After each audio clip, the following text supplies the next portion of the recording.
to Startuprad.io, your podcast and YouTube blog covering the German startup scene with news, interviews, and live events. Welcome everybody, this is Joe from Startuprad.io, your startup podcast and YouTube blog from Germany, bringing you again a finalist of the Content Shift Accelerator program, live and direct with a remote recording. As we said before in the other interviews, usually we would have done this at the Frankfurt Book Fair, which is one of the largest fairs in the book printing and book publishing in the world. Unfortunately, it was completely cancelled this year due to Corona, and therefore we are interviewing all the finalists of the Content Shift Accelerator program here on Startuprad.io and bringing you some changes between now and here, some very different angles, some very different startups. That said, I do welcome Patrick, the COO of Scriptbakery, here with me. Hello and welcome. How you doing? Hi, Jörn. Thanks for having me. I'm doing fine. We talked before, and actually, there is, of course, everybody who listens to this or watches this on YouTube, go down here in the show notes. There is a link to our blog post, and there you can find all the relevant links. And that's where we try to keep up to date, because in the past we had to change some URLs and some stuff. And it's quite tedious to do this in all channels. So basically we're sticking to linking our blog post. That said, your LinkedIn profile doesn't tell a lot about you, but when we talked before the recording, you told me you have been active in online marketing before, right? Yes, that's correct. I was employee of a small software and digital marketing agency here in Southwest Germany.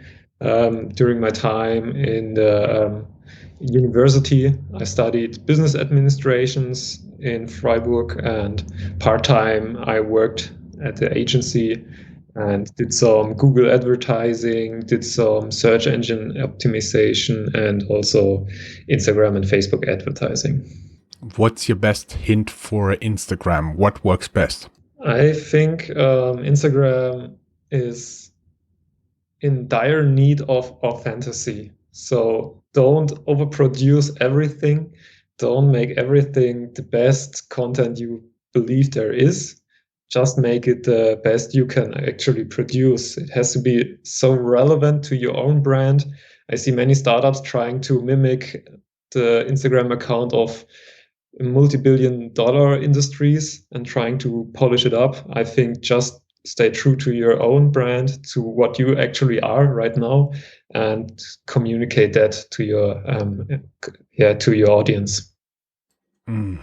I see. And you more or less recently graduated from university, also in the very lovely southern town of Freiburg. Since we are heard across the world, we may add that Freiburg is a smaller, very nice city in the very southwest of Germany, and is known to have like the highest temperatures usually in Germany. So it has a very lovely cold microclimate, right?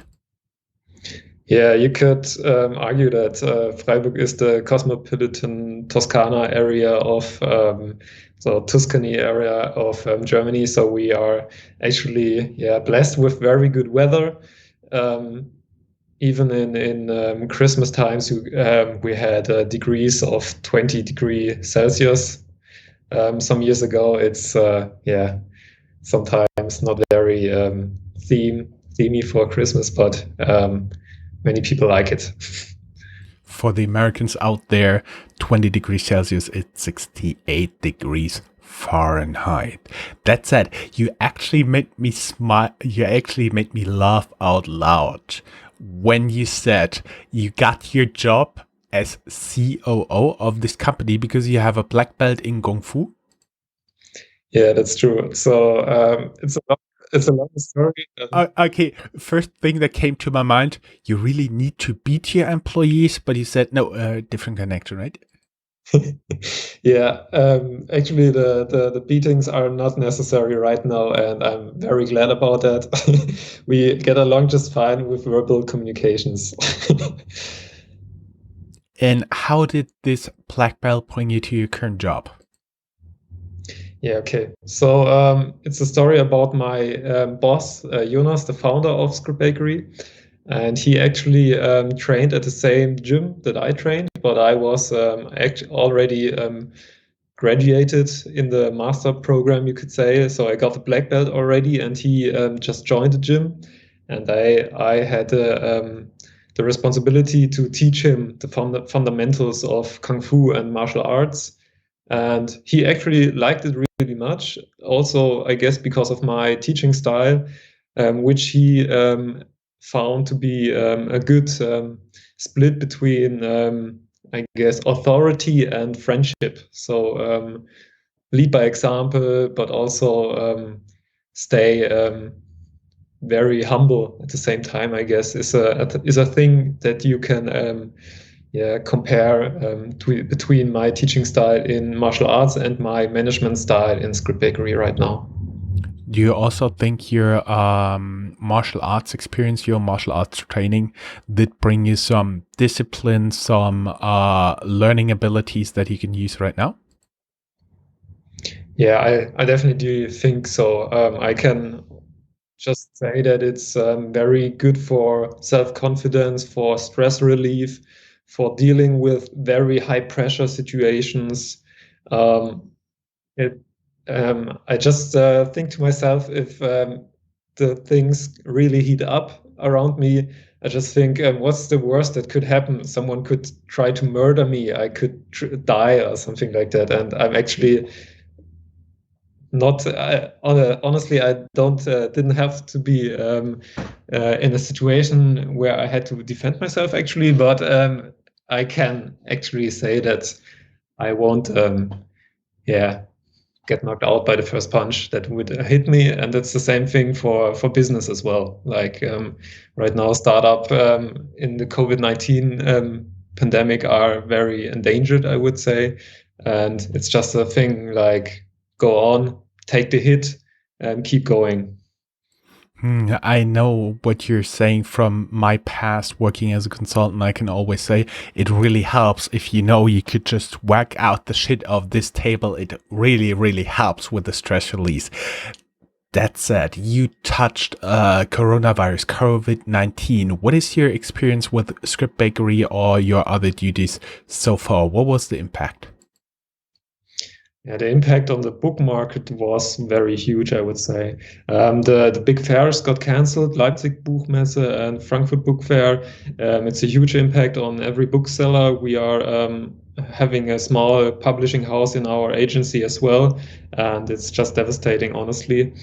But for Scriptbakery, it's also a very huge opportunity because we focus on digitalization, we focus on cost cutting, productivity increasing, and that's just the very thing every publishing house is now looking to, because you have to, I guess, clean the house now because COVID-19 and the pandemic will, sink the revenue. So you have to cut all possible costs and look into remote work, look into digitalization of your management. And that's just a thing we can help every publishing house to do right now. That said, what you guys are actually offering, what is Scriptbakery? Does it have a lot to do with bakery? uh, it does have some things to do, of course, with bakery. It's a very, I guess, artisan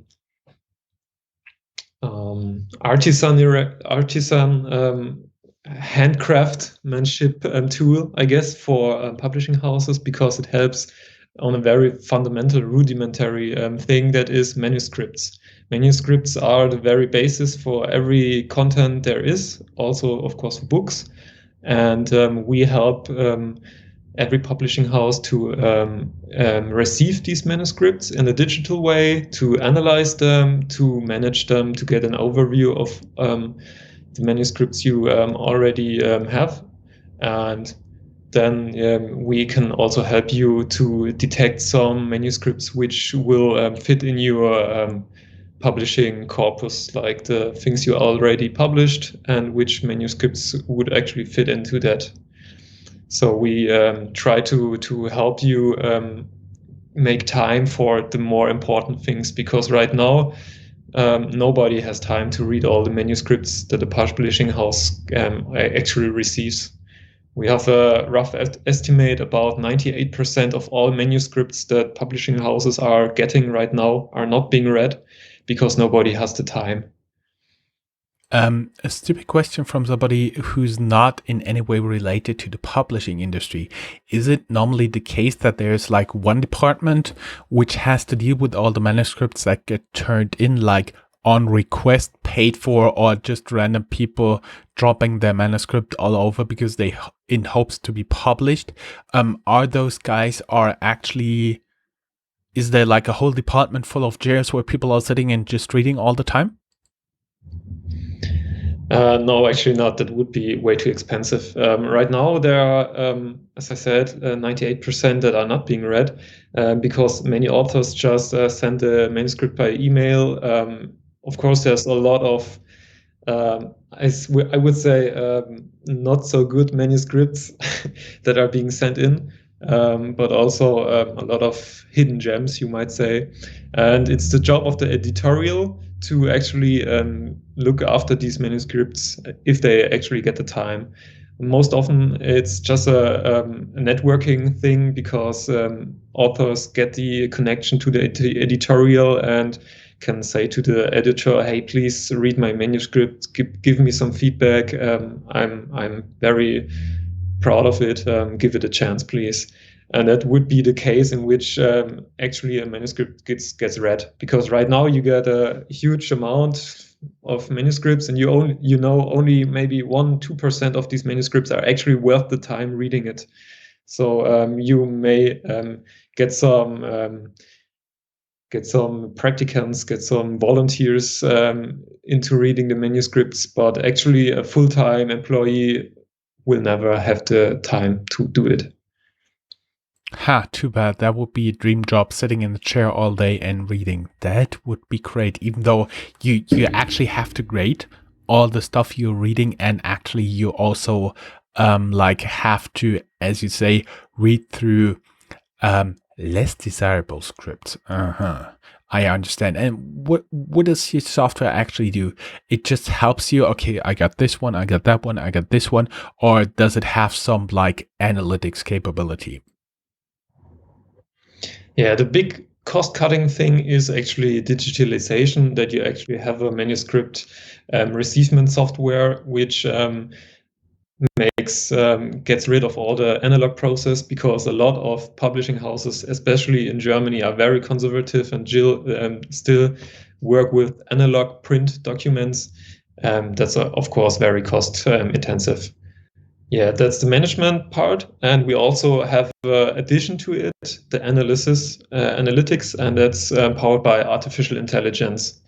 And there we actually can compare the new manuscripts to the old already published books, and compare how similar are these manuscripts to your already published books. Are they preferable for your program, or do you actually wish to sell this manuscript to some other service or to some other publishing house, because you realize this manuscript is a crime manuscript. It's about horror, murder, whatever. And you're actually just publishing theology, philosophy, economics, I don't know, something like that. So it doesn't fit. So you can automatically realize it through the software. The artificial intelligence detects it, and then you can make some other money with it. What would be interesting for my audience? How do you actually teach a software to recognize something is an economics book, is a horror book, or is just a sci-fi novel? How do you teach a computer that? Okay, so it's all about machine learning, natural language processing.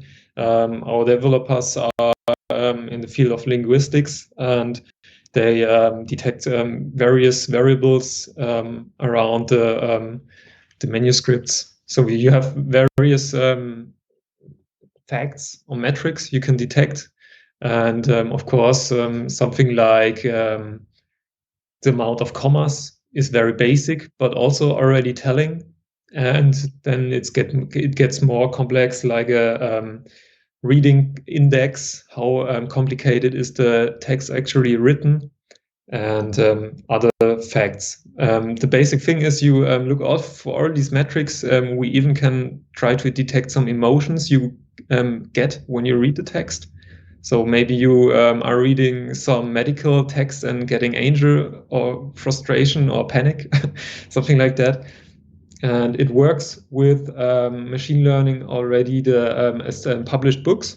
So you have a huge corpus, maybe already 10,000, 30,000 published books in your publishing house.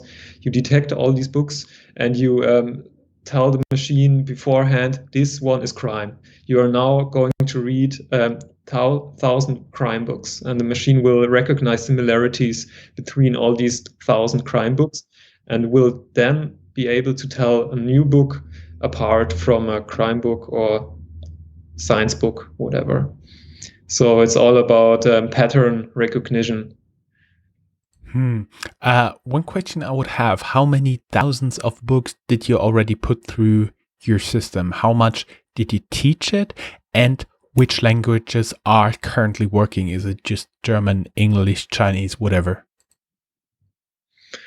Okay, some facts. The linguistic science is actually already 200 years old. It's already quite old, which might be surprising. We have right now 1.7 million data points, you might say. And we have about 150 linguistic metrics which detect some differences and similarities. And these already work in, the basic ones work in all European languages, Spanish, French, German, English. And we are right now looking to develop it further into the Arabic and Asian languages. But right now, the prototype is in German, and it's very easy to have the next step for the European languages because it's already implemented, and the development will stretch it out. Very interesting. So you are actually right now looking for clients like publishing houses working with European languages, which would be everything like German, Austrian, Swiss German, Italian, Eastern European, Slavic languages, Nordic languages like Danish, Swedish, Norwegian, as well as English, French, Spanish, and Portuguese. Would that be about right? Yes, that's right. Publishing houses are the favorite customer right now because they, of course, have the most amount of manuscripts and also are in need of the management digitalization and the analytics. But we can also use just the analytics for several customer cases. Especially the science-based publishing houses don't need that much management because they don't receive that many manuscripts. But they definitely need the analytics. What kind of publishing houses actually receives like most input? Is there like the most people are just writing sci-fi manuscripts? How is it? Where are the most manuscript turned in? Like novels, like sci-fi novels, like crime books? What is the majority of manuscripts you have experienced so far? So we actually have a small publishing house in our agency, and the most amount of manuscripts would be regional literature. It's really crazy the amount of photo books, regional crime books, regional fantasy even stuff we get about the city of Freiburg. Is really interesting. And I would also say it's our experience with the larger publishing houses that it's a lot of biographies of especially older people, teachers, professors, doctors who are in in the older age, and actually decide to write a book about their own life. And that's I would guess the biggest amount, the biggest part. But also there are a lot of novels about fantasy in general, because it's a huge market, and the crime is the second most, I would say. I'm a totally outsider with listening to a lot of sci-fi books. That said, I would be curious. You guys are currently bootstrapped. You said you are in a group of companies to which also a regional publishing house belongs to, right? So you're not right now looking for something like external VC investors or something? Oh, definitely, we are. We are a small enterprise, you might say. We have two brands, which is the Scriptbakery, the software, and the small publishing agency. But they are, I would say, two sides of the same coin, or two brands of one company. And Scriptbakery definitely is looking for investors. We are right now working with a small investor, a regional investor, which holds a small amount of shares, but we are already looking for international development. And for that, we will definitely need some guidance, some help of a bigger investor who has some, at best, international experience. And that may be an ideal place for an investor interested in AI. Yes, we are already getting funded from stateside artificial intelligence development. So the state of Baden-Württemberg is funding our program already because of the technical innovation in the field of linguistics and publishing. So it's very unique, I guess, point, and a unique fusion between creative content publishing and technical artificial intelligence. And we are already looking for more investment in that branch.